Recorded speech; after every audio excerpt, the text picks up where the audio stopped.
So there's this word that I've been hearing a lot lately, and it's been around forever, but I've been hearing a lot more recently. And the word is Creepy, creepy. now, creepy is a pretty generic word. In the literal sense, it just means disturbing. So, why would we need so much more reference to creepiness in 2017 than we had in 2010 or 2005?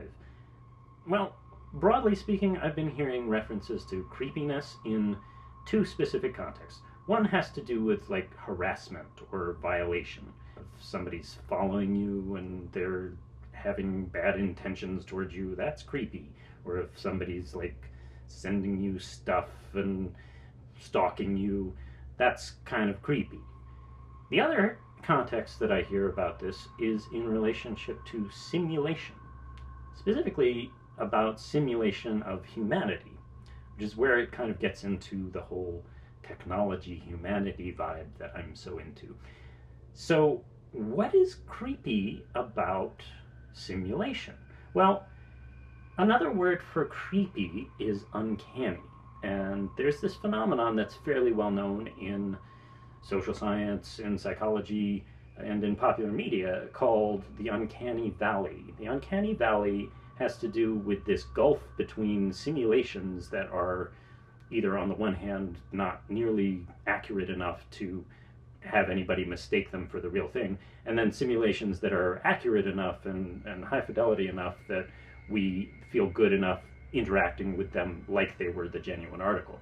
In between those, there's a gulf called the Uncanny Valley, and that's where creepiness lives. Now, we didn't always have this familiarity with the concept of the Uncanny Valley. A famous early example in Pixar's original short film Tin Toy, they thought that the character of Baby Billy would be adorable and people would love him and he would just be great, and he's behind me right now, isn't he?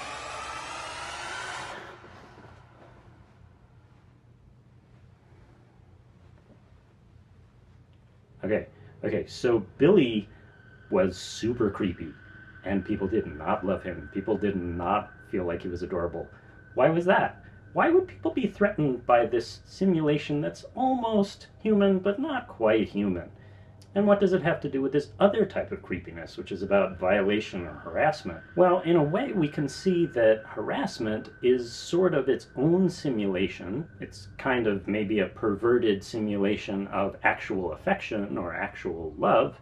And so there are these trappings of things that we really, really like. We like the experience of being loved and attended to and cared for, but we know there's an ill intent behind it. Similar sort of thing goes on in technology nowadays. I'm starting to hear about technologies that are creepy in the way that they gather and keep and use our information.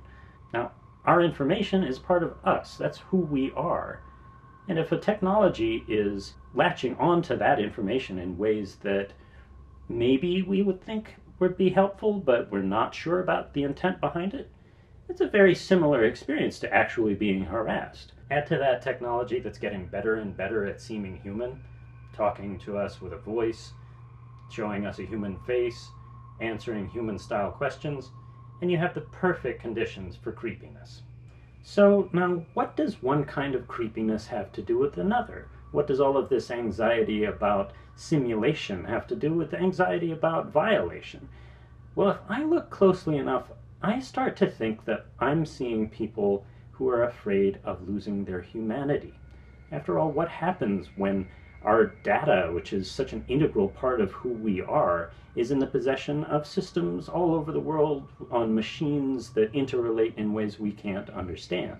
It seems like we're getting close to a point where we have to start redefining our humanity, and that is really creepy. So the next time you start getting creeped out by technology, or if something's getting maybe just a little bit too real, ask yourself, are we maybe getting just a little bit less real ourselves? That's all for now. Thanks for watching.